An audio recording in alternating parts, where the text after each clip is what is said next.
Hey guys, welcome back to the Syndicate. If this sounds terrible, the mic went to shit right before we recorded. Water hit the floor, but we have an incredible interview planned. I got Parker Thompson on the line. Parker's a partner at 500. He's a pretty sizable Angellist Syndicate lead. He's helping preserve the internet. He's a founder, investor. He's done everything under the sun. Thanks for coming today, Parker. Yeah, thanks for having me. So first of all, where are you at in the world right now?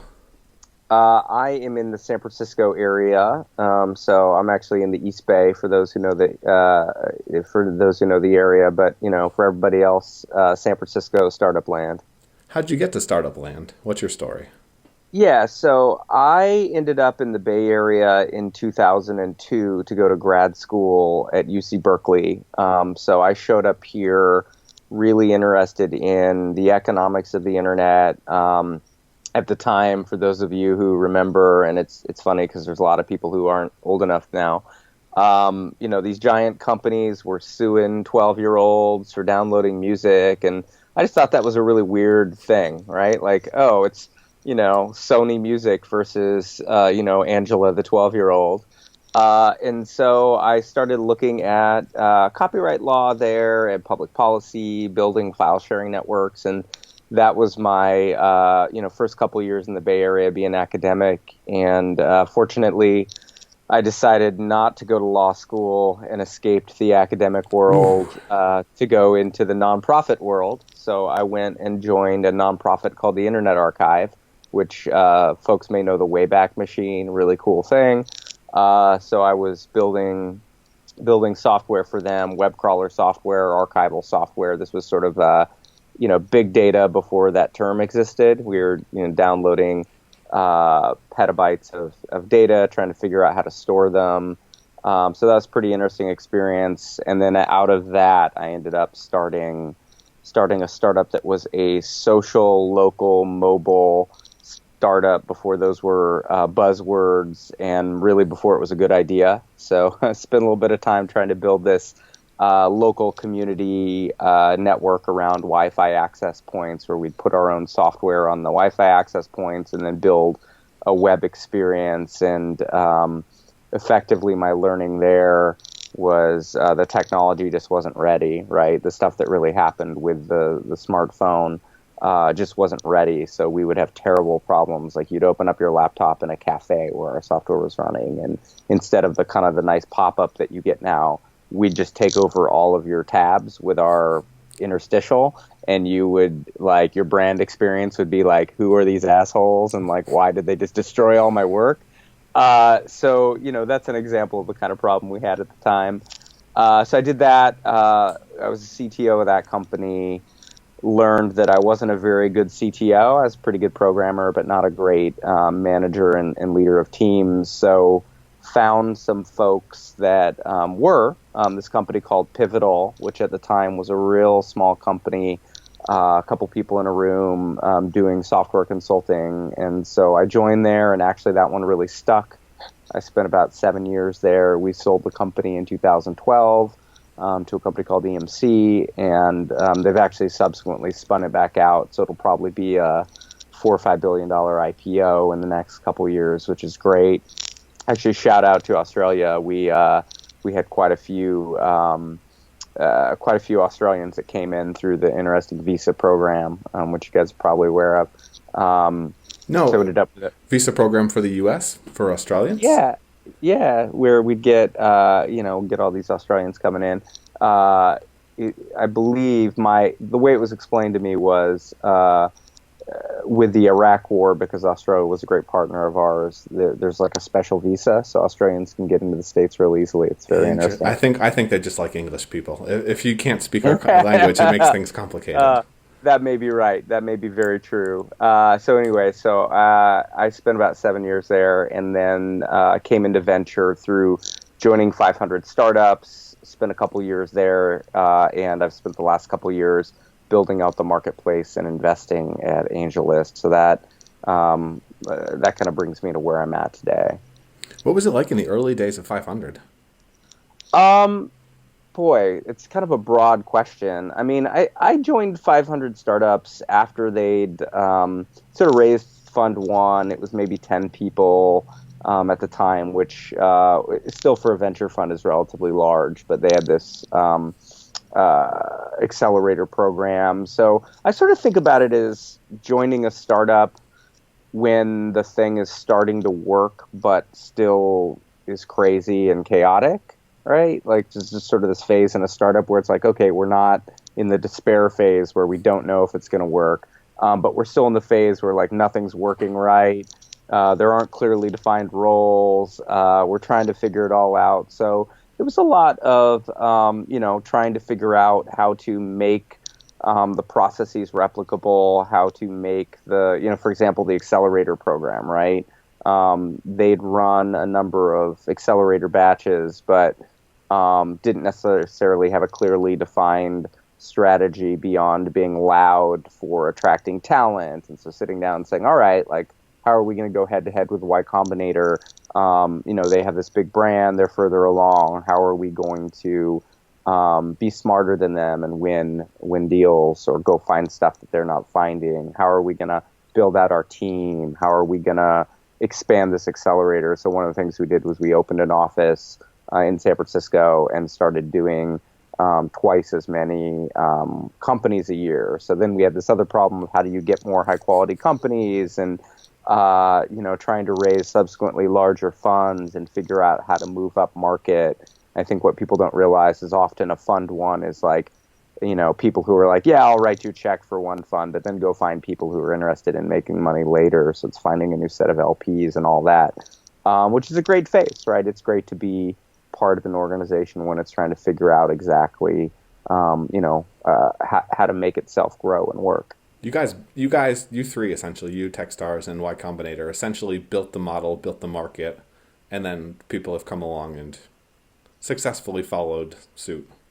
Yeah, I think Fair it to say? depends how you look at the market. I mean, some would say that incubators have existed, for time immemorial, and really Y Combinator's innovation was just getting it to scale. So I think YC is known as the first, but I think probably they're the first to scale, right? And maybe the last, depending on how you think of the market. So I think 500 was certainly, it started about 4 years after, 3-4 years after Y Combinator, and certainly I think templated on that model, trying to take some of those best ideas. I think Dave really approached it with a few major differences, but certainly, I mean, YC deserves a lot of credit for really building.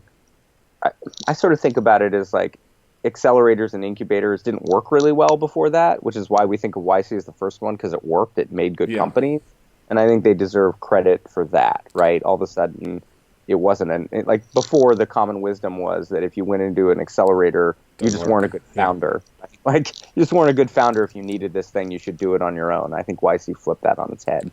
They were the Michael Jordan of incubators. Before Michael, then NBA basketball weren't actually that big internationally, and that just you got Air Jordan, and suddenly things go, and suddenly things are going incredibly well.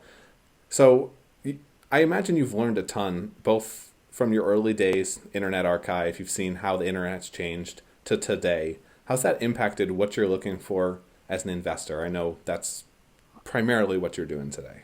Yeah, it's an interesting question. I am fairly, I guess I'm fairly reactive, you might say, really bottoms up. I mean, I guess my philosophy is like, as an investor, our job is to go out, meet with a bunch of people, and kind of try to figure out how the world works. But ultimately, you have to wait for good ideas to come to you, in a sense of like you're going to come and tell me about your startup. Like I had a beer with a buddy of mine the other night who's doing a pretty interesting startup. Just kind of he accidentally fell into it in the sort of the smart home space. And we've been talking about, he's been working on this thing. It started as a home project, and then it turned into a hardware project. And I'm like, okay, that's a cute thing. Go do a Kickstarter or whatever. But it's not a startup. And finally, he's figured out this secret. He's figured out this super interesting thing. And he was telling me about it. And I'm like, that is an amazing idea. I never would have thought of it. And I think as an investor, that's a good test because we're just not all that smart, right? Like we're not thinking about IoT in this case, home automation. I think about it a little bit, but this guy's been obsessed with it for years.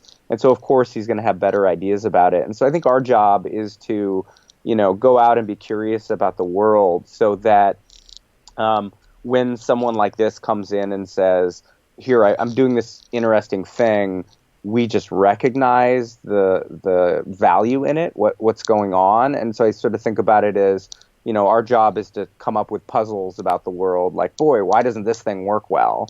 And then these people come in and tell us the answers. And so when they do that, then hopefully if we're good, we see it, we say yes, and then we try to help them and be useful with helping them raise funding, helping them build a team, helping them do all the things they need to do to actually make it real. Does that answer your question? Yeah, I think that makes sense. So you're less thesis driven, you're more, this guy's a straight up baller, he's obsessed about the idea, and this is a big opportunity I'm in, versus I'm looking for opportunities in this space. Yeah, I think, look, it's not that hard to say, like, here are the macro areas that are kind of interesting, right? I guess the exception being new markets that we're not articulating. But I don't think it's that hard to, sort of say some ostensibly smart things about the macro. I just think, like, you're crazy if you're like I know people who are like, I'm looking for this one startup that's doing this one narrow thing. And it's like, well, okay, if that's obvious to you, doesn't it seem like that's going to be obvious to everybody? And if it's obvious to everybody, either there's a bunch of people that are going to go do it, or it's just a bad idea, right? It's intuitive but not correct. So I think, there's nothing wrong with thinking about the macro and thinking big picture. That's great. We should do it.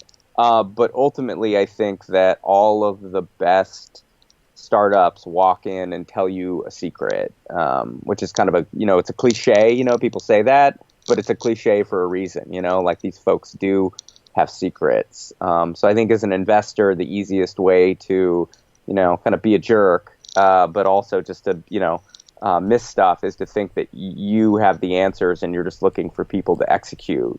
I think you want to find people who have better answers than you. And then, you're obviously going to have skills that they don't have, and that's fine, right? You can help them. But, you should find people who know things that you don't and invest in them because you think that they are going to be able to succeed independent of your input, and you're just going to be able to help them get there a little bit faster. A little extra rocket fuel. I love that secret quote. That's going to definitely be our episode intro here. But a question, I got to call you on it. You said it's relatively easy to look at the macro trends and say which areas are going to be hot. So let's flip that back. Which areas are you excited about?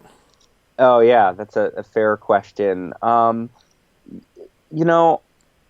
kind of take the philosophy that the whole world sucks, right? Like, it's not just like there's a few little areas where there's opportunities. Like, everything kind of sucks, Like, there are startup opportunities across the board. And so the question is, what are going to be good businesses that drive venture returns, right? So I think most areas, the problem is you can start a business and you can make some money, but there's not venture scale returns, right? So I would define that as, multi-billion-dollar markets where if you enter with a product, you can make something that's substantially better, which I think is really required for you to build a business very quickly.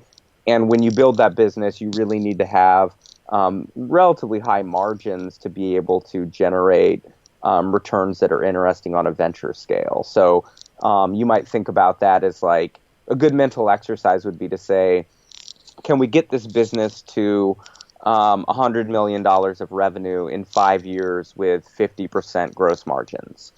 And if the answer is, well, no, it's going to take us 10 years and it's really going to be 10% gross margins, that's just, I mean, it's nothing wrong with building a business that way. Nothing wrong with building a business that never gets past $5 million. Like I mentioned, my friend's hardware business. He was building this thing. I'm like, great, I can see you making $1 million a year for 3 or 4 years, and then that opportunity is going to go away. It's awesome for him, right? That's great. This is not a venture business, right? So I'm going to be cheering him from the sidelines. When he figures out how to make this a network effect software business, and all of a sudden we're talking about taking yeah, I actually don't know what the industry size is, and I want to be cagey about it because I don't want to, tell everybody his thing that he's working on. But let's say it's $100 billion business. I think he has an opportunity to make that a $20 billion market and take most of it, right, at meaningful software margins. That's all of a sudden super exciting. And now the question is just, does this person have it in them? And do they want to go this route, or do they want to go make $1 million a year, which, not too shabby. So, yeah, I mean, I think any business that sort of fits that pattern that I feel like I can understand is going to be appropriate. So there are areas that I think are really meaningful that I don't invest in today. Like healthcare is one that I think is amazing, right? Obviously, it's a big market. I'm just not that informed about it, and so I probably shouldn't be doing it. Biotech is another one, obviously huge. I don't think it takes a genius to know that like technology is getting better on gene editing. You can read about CRISPR, you probably have. So I've read about CRISPR, you've read about CRISPR. The market's obvious. How do we invest in it? I'm not sure that I know yet. So you got education, healthcare, biotech. People talk about crypto. I have kind of mixed feelings about crypto. I'm fascinated with the technology, but still sort of figuring out how to invest there. I do a lot of SaaS. I try to do marketplace stuff. I don't think there are a lot of good opportunities there, but obviously marketplaces are good. The question is this business a true marketplace or not? And, where are the opportunities today? Go a little deeper into that, because I love marketplaces and e-commerce. Amazon's my background.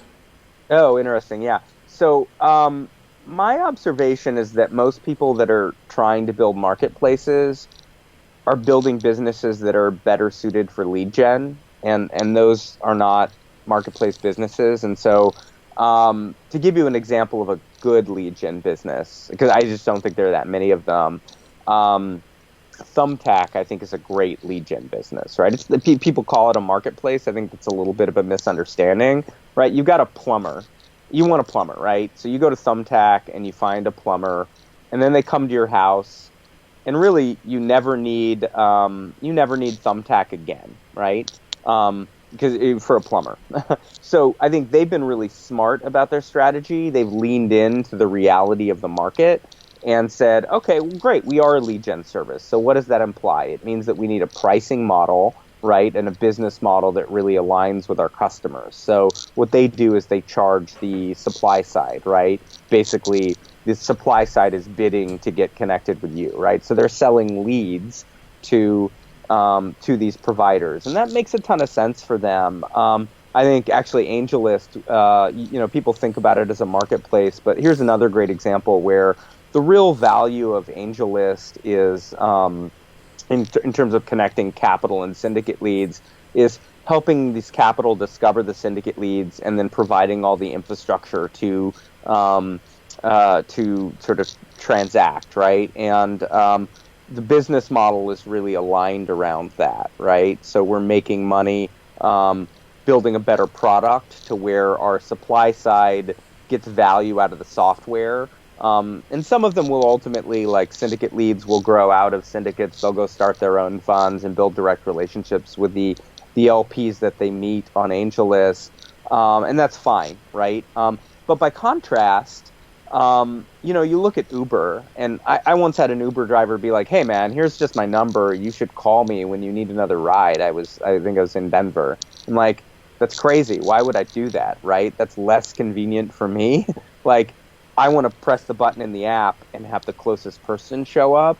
Airbnb is another great example. Like you can try to build direct relationships with hosts in cities where you visit, but you're often just visiting different places, or you have different needs, or that place is not open. And so really these are true marketplaces. And I think it's no accident that the two that I just mentioned, right, Airbnb and Uber, are the biggest companies in the last 10 years, right? Because they are true marketplace use cases where the buyer actively gets more value out of interacting with different people each time they use the platform, different supply, Whereas, the Thumbtacks of the world, or maybe the Angellists of the world, if we try to shoehorn ourselves into that marketplace model, we're kind of fighting the natural thing that our customers want. And what we really need to do is acknowledge the reality of the marketplace and build products that really best serve the market as it stands, as opposed to what we want it to be.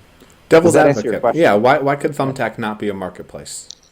I think I understand why lead gen makes sense initially because it's much easier to get people. But once you have them all there, you can sell the services directly for different providers. You can try to do that. I just don't think the market wants it. Look, your plumber doesn't want to, your plumber doesn't want this platform to do its dispatching, right? They want to do most of their business by just having the guy down the street call them and say, my toilet's broken, right? Like, that's what I want to do. I have a plumber. They're down the street. I can call them. They come. I have trust with them. I don't need a website to call my plumber who's 6 blocks away, right? But when I just bought my house and I didn't have any of these vendor relationships, I actually have a problem, which is the phone book doesn't tell me who to trust, right? It doesn't tell me who to call. So I can go to Yelp and I can go to Thumbtack, and that's a one-time problem, right? Once I have a plumber that I'm happy with, I just don't need these products anymore. So I just think about it as like, often a mistake that startups make is trying to develop a business model that's good for them as opposed to good for their customers, and that just never works, right? The question is just how fast they figure out what their customers actually want.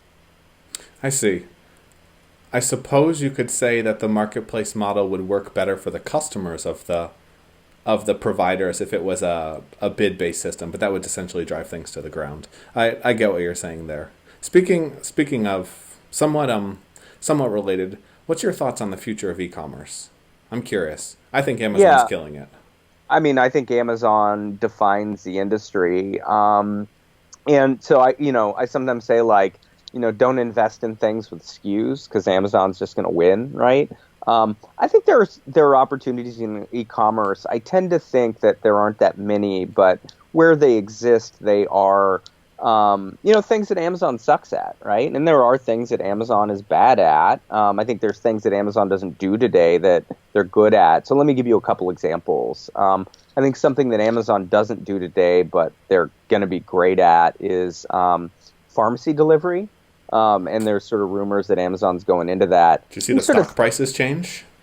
No, I don't watch it day to day. But I've seen a bunch of pharmacy delivery startups, right? And it's a good idea. I just think Amazon's going to crush them all. And the question is, who gets bought by Amazon or anybody else? Probably Amazon builds, and 1 or 2 or 3 of these things get bought, and that's the whole sort of cycle there. So I think that's an example of something where I wouldn't be real bullish if a startup were pitching me.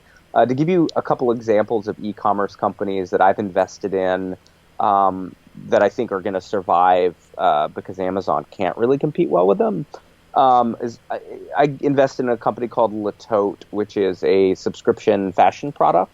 So you subscribe for whatever it is, $50 or $60 a month, and you sort of like it's a sort of like Netflix DVDs in the olden days, right? You get a box of clothes. It's tailored to your fashion. You wear it as long as you want. Then you send back the box. And if you like anything in it, you can just keep it, and they charge you the retail price for it. So it's a great product for women, particularly women who are, sort of too busy to be shopping all the time. So you're like, I'm busy with my job. I want nicer clothes. I'm frustrated with what I own. Great. It just shows up as often as I want. I get new clothes that are suited to my fashion. So that's something I don't think Amazon's going to be very good at. And these guys have built a great business around it. Another example is I invested in a company called Maven that is serving the African American community doing hair products, right? Health and beauty, but primarily hair extensions. This is a market that was on nobody's radar. It's just a terrible market. And then going back to what I was saying earlier about secrets, these guys walked in the door and they're like, hey man, this market is really messed up, right? Like it's a $9 billion market. It's served by mom and pop stores in these African American communities, and the women who are really controlling these purchasing decisions aren't seeing the retail cut, right? They're sending you down the store to buy it, but they've got an Android phone and we're just giving them a store. It's like, oh my God, that's amazing, right? First of all, just on the surface, it's an amazing business, right? You're really empowering these women. You're making them a bunch of money. These are 90% gross margin products. But then you look at this in the Amazon context and you're like, Amazon, for a number of reasons, is just never going to figure out how to sell hair extensions. And so this is a great opportunity. They're going to build a phenomenal standalone business. I think to pitch things that aren't my book, right? Warby Parker is a great example of this, right? They saw this terrible market, people getting ripped off, right? Selling plastic for $400, and they just made something better, right? So they got the fashion right, they got the vertical integration right, they got the experience right, and I think those are the sorts of things that, Amazon doesn't do well. They sell SKUs, so most e-commerce is just a wasteland. But there are these opportunities if we can go out and find the people who are really seeing the markets not served well by Amazon. I don't know. You're an Amazon guy. Do you buy that? I buy it. I think it is very, very dependent on what you're selling. So I actually had a really long post I was working on the e-commerce models and essentially the ones that suck and the ones that work well. The delivery companies, essentially, they're all going down. There's nothing really where you can compete against Amazon. That's right. They're more or less going down. Subscription companies are very challenging unless it's a repeat purchase. So, for instance, with the fashion thing, it makes sense if you're renting it and sending it back. But if it's Stitch Fix style where you're keeping it, eventually I have too much shoes. I have too many shirts. It gets frustrating. So those ones can work, but they're challenging. The direct-to-consumer models, those can work really well like a Casper, but it has to be something where there's the massive pain point. I see a lot of people that are trying to do Casper for this, Warby Parker for that, and unless it's an inherently completely messed up market, it's not going to work. Yeah, I mean, Casper is a great example of one where, like, I think if there's a market that's just terrible, and mattresses are just terrible. Anybody who's bought a mattress, it's just a horrible experience. I mean, as a seed investor, I think that I'm talking about the big macro picture and how some of these companies are going to get killed by Amazon. That's just it's generally a good seed bet to take if a market's terrible and somebody's saying, hey, I'm just going to people are getting ripped off, I'm just going to make a better product. It's not always a good bet, but I think, Casper's the kind of thing, they may win, they may lose, we'll see, but I think that's probably a pretty reasonable investment, as in the context of a portfolio where you're not 100% sure. Oh, they'll win. They'll get acquired by some large retailer doing these kind of stuff that realizes they're dead and needs some kind of solution. But that's fine. I mean, if Walmart buys those guys and just puts a bunch of capital in it and scales it out, and the world gets better mattresses and terrible mattress stores go away, then it's kind of better for everybody. So I'd be happy with that outcome. That would be good. So you made it sound earlier like you're inherently a pessimist. Is that true? I think that it might be true. I think that I think about this a lot, right? Like, what makes a good investor? I think probably the best investors are, they're by default optimists, but if you're always an optimist and all you see is the good stuff, you'd end up just investing in things that fail, Mm-hmm. So I think you need sort of the angel and the devil, right, on your shoulders, right? And so I think the best investors are default optimists, and then they're able to sort of, make the counter argument, be a pessimist, look at it from both sides. I think I'm probably a little bit more cynical by default. I'm pretty good at figuring out all the things that go wrong. And so for me, I really need to force myself to ask that question, what can go right? How's this going to work? Is it going to matter if it's big? And so, I think it's fine for investors to be either one, but you really need to be self-aware and exercise the counter argument to make good decisions. I like that you said angel and devil. Speaking of angel, who's the angel investor on your shoulder that's making you see things from the big side, the positive side? Anybody in particular? No one in particular. I think there are people that I appreciate for this. Like, I'd give a shout out to Mark Andreessen, right? I think that he's an example of someone who has a very optimistic perspective that I like to read. Like, I like to read Mark's stuff because even when I disagree with him, it's good to see that perspective. And so, maybe I think, what would Mark say from time to time? I think I've heard Mark say, I'm totally stealing his metaphor. He talks about having Peter Thiel on his shoulder. So, Peter Thiel's whispering in his ear, Mark's whispering in my ear. But I think there are a number of people I appreciate who are really optimistic in that way. And I like reading, I'm relatively bearish on most crypto stuff. I love reading people who are wildly optimistic and then yelling at my computer about how wrong they are. So, you try to read both sides. I'm wildly optimistic about the long-term future and incredibly bearish on the short-term future. It's a complete bubble at this point. Yeah, I mean, we could get into crypto if you want to get in crypto. I don't know. What do you want to get into? I'll leave it to you. You're the one. What have you done that's interesting? What do you want to jump to? I'm in. What I love about this business is it's all fascinating, right? There's all the stuff that's interesting. So I'd defer to you on what you're thinking about, what puzzles are in your head. I know you're not in the Bay Area. If there's stuff that you're looking at from the outside, happy to talk about that. Talk to me about what's an average day in the life of Parker Thompson look like? What are you doing? You have a couple of different projects you're working on. How's it work? When are you killing the coffee? What are you doing? I get my kids off to school about 7:45. I'm in the city, like usually, reading on the bus. I'm in the city by, 8:30, 8:45, and running around to meetings, meeting with entrepreneurs, meeting with investors, meeting with LPs, reading in between. I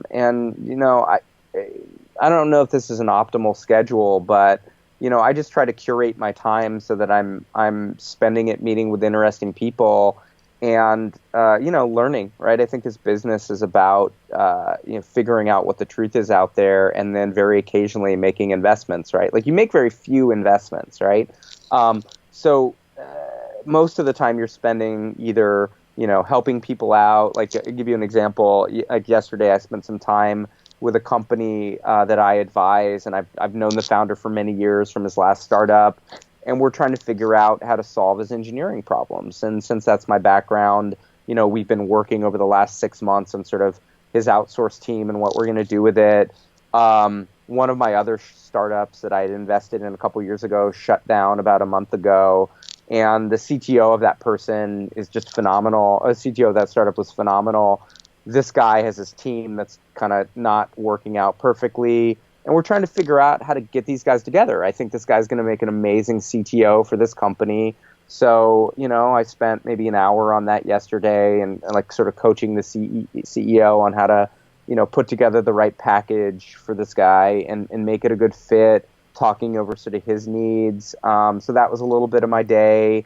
I met with someone who's looking at getting into professional investing and talking to her about, what the job is, what she wants to do. Should she go into another operational role? Should she do this? And my hope would be that, she and I can work together in the future. So, you're doing meetings that are undirected or might pay off in the future, or you're dealing with sort of fire drills within companies you're working with.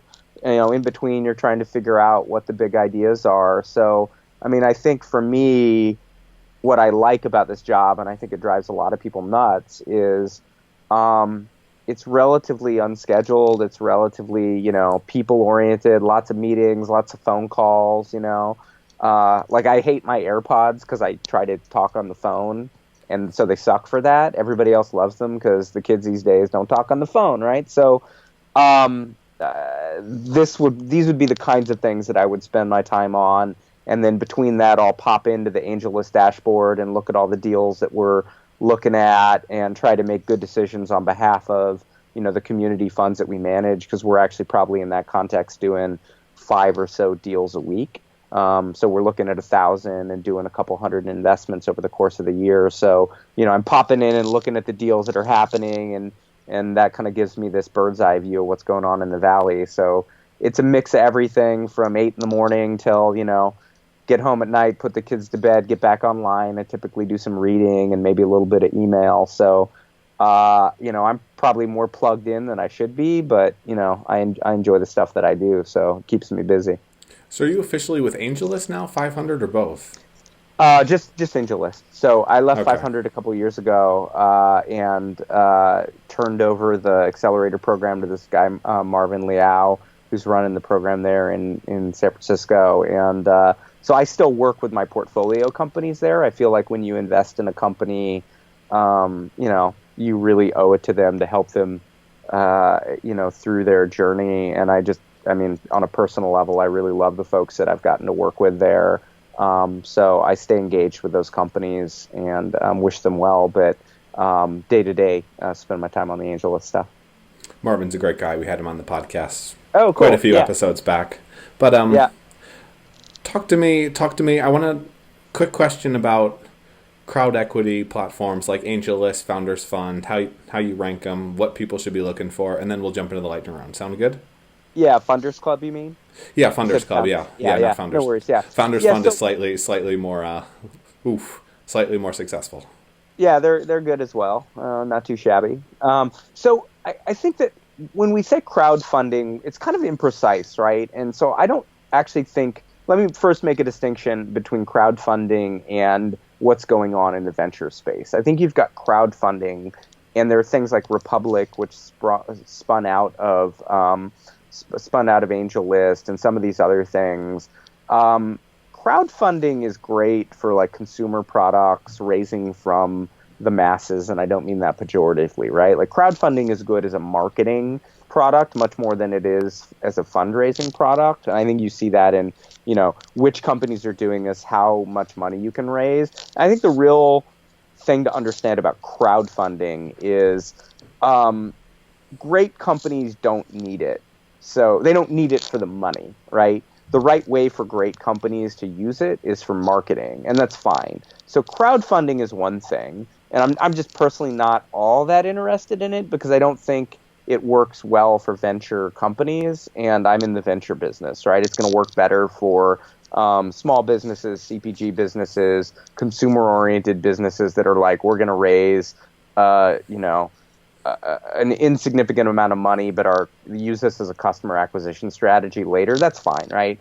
I think what AngelList is and what Funders Club is and OurCrowd as well, things like this, these are non-traditional VC businesses, right? And the problem that all of these businesses have is how do we connect LPs that might not be able to assess deals on their own, right? Like, what is it in VC? You need somebody to pick the deal, you need somebody to win access to the deal, and you need somebody with capital. And usually those are different people, right?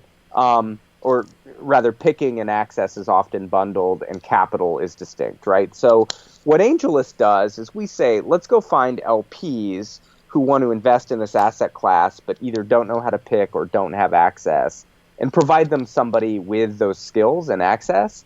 And that person will earn money for basically selling that access to LPs, right? So I, as a syndicate lead, might do a deal.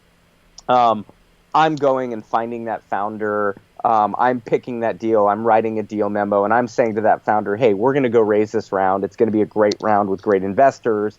Save me $200K. Those rounds are always oversubscribed by the end, right? And so I'm selling that access to LPs because I don't have the capital to take a 200 or 300K allocation myself, right? And then I'm taking carry on that deal. So AngelList is in the business of finding LPs that want to buy this allocation, right? Funders Club is in that business as well, although it's a little bit different, right? Because they are so AngelList is not the manager, right? We're not going out and doing the deals. We have something like 100 active syndicate leads going out and finding these deals. Funders Club, the GP is actually Funders Club, right? They have very smart people running it. I've done some co-investments with them. So they've got smart people running it, but just a few. So it looks a little bit like a traditional GP with a non-traditional LP because their LPs are still committing deal by deal, which is similar to AngelList, right? So slightly different model, but compelling, right? Because I think they have compelling GPs there. I think OurCrowd, what they've done really well is they look a little bit more like Funders Club, where they've got more GPs than Funders Club.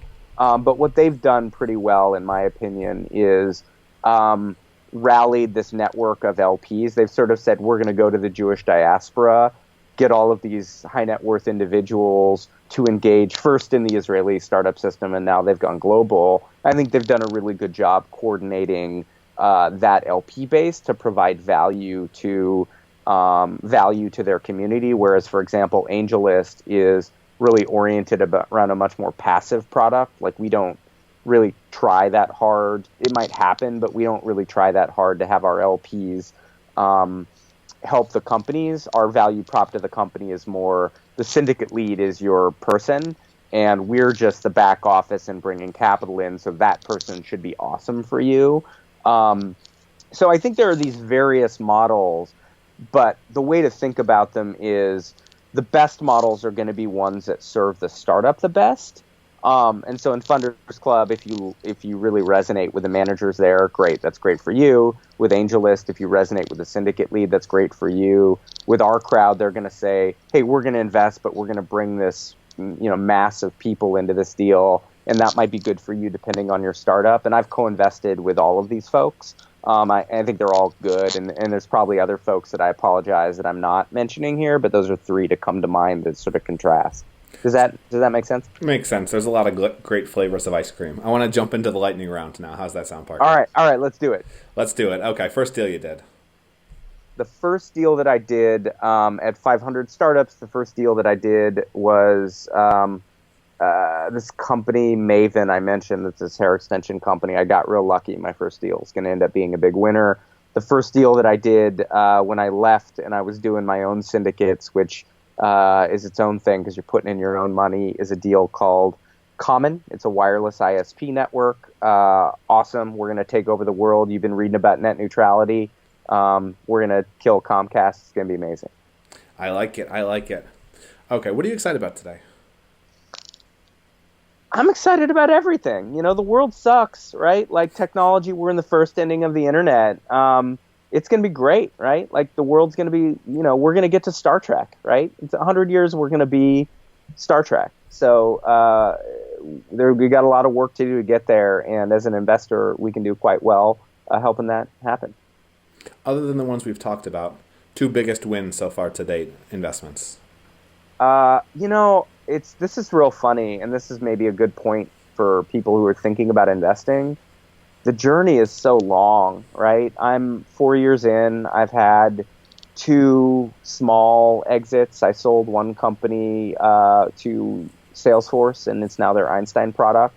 In terms of realized success, that's a win. I sold another company called Sky Giraffe just recently, and they sold it. That's seemed to thrive. One I haven't mentioned that I think is going to be a huge win under the radar, a company called Shippo. Yes. They're kicking butt. Recently raised their Series B.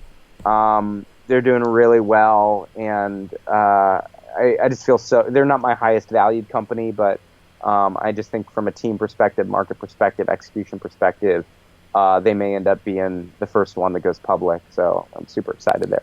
I've heard good things, but at the same time, it's always fun. Anti-portfolio. Anybody big you missed? I did not invest in Coinbase. I invested in a competitor that's dead. Before I was investing, I didn't join Twitter because when they were a couple people in a room, I saw the first public demo of New Relic, didn't invest in that. I met Jeff at Twilio when it was just him. And I was like, oh, this is a good idea, So I saw a lot of things in sort of that, that era before I was an investor, that if I'd been smart enough to join those companies or smart enough to ask them to put in $25K, I'd be in a much different life position. But, that's fine. We'll get there. See, but if you have that great anti-portfolio, at least you're in the right ballpark. You're in the right rooms. Yeah, it's kind of a humble brag, right? It's like, oh yeah, here are all the things, that's how people talk about anti-portfolios. It's an opportunity to brag, really. Goofed that one up. Who are you reading? What are you looking at these days? How do you get informed? Stay informed. I spend a lot of time on Twitter because I think people tend to share some interesting stuff. You just got to pick through all the hate shares. I read Stratechery daily, so my number one recommendation for anybody who wants to understand tech at a macro level is Stratechery. It's $100 a year. It's the best money you'll spend. I read The Information, which is a little bit pricier of a subscription, but worth reading. And then I think, I just think there's a lot of great stuff out there. You just got to pick through it. There's sort of one or two brilliant people writing at all these various publications. And so, you find authors. I find it better to follow them on Twitter than to, go to the Wall Street Journal or the New York Times or whatever, and they share their stuff. Yes, Ben Thompson and James Allworth are great. We're actually having James on. We're doing a consumer tech roundtable. Tim O'Leary, Ben Gilbert, pretty awesome crowd. Cool. But very excited about that. Give me a productivity hack you like. Something good. It can be a tool. It can be whatever. Because I am easily distractible, my productivity hack is to plug in my phone in a different room to charge and try to do work on my laptop with, social stuff closed, right? Email closed, social stuff closed, and just focus. Slack closed. That sounds stupid, but I actually think that, everybody's got these things open all the time or trying to be real time. I think I pair programmed for a long time, and it's awesome, right? You just 8 hours focused, you get so much done. That's the simplest thing you can do, and nobody does it. It's just like focus. You drop those headphones on, you blast that classical music, you're good to go. Yeah, I don't even do that. I think music is like, I know a lot of people do it, and it makes sense in an open office or something. I think actually even turning off the music, going full screen on one thing and just saying, I'm going to write or I'm going to read. I'm going to sit here with a book and close my laptop. And it's hard to do in 2017, right? It's really hard to sit down and read a book for an hour. Just try it. And you're like, oh my God, I'm fiending for my phone. I'm fiending for my ADD generation, geez. So I probably have the self-loathing a lot of people have around that, and I try to fight it on a daily basis. Yeah, go on a healthy Facebook and Twitter diet. Parker, thanks for coming on the program today. I know you're a busy guy. I know you said you got to get out to the offices soon. Where's the best place for people to reach out, say hey, and say you're kind of awesome? Don't tell me I'm awesome. That's just bad for my ego. But, you can find me on email. I'm just, parkert@gmail. I'm on, parker@angel.co. I'm on Twitter. I'm pretty active on Twitter. And so if you want to, interact with me around this, I'm always sharing my, ill thought through opinions there. So Twitter's a great place. You can follow me on Angellist. You can, I'm on the various things. Don't follow me on Facebook. I just share kid pictures there. Find me on the internet. It'd be great to talk to folks. Thanks for coming on today, Parker. And thanks for tuning in, guys. Thanks for having me. If you guys have liked this, The Syndicate, make sure you subscribe. thesyndicate.vc. Leave a review. Say hey to Parker. And until next time,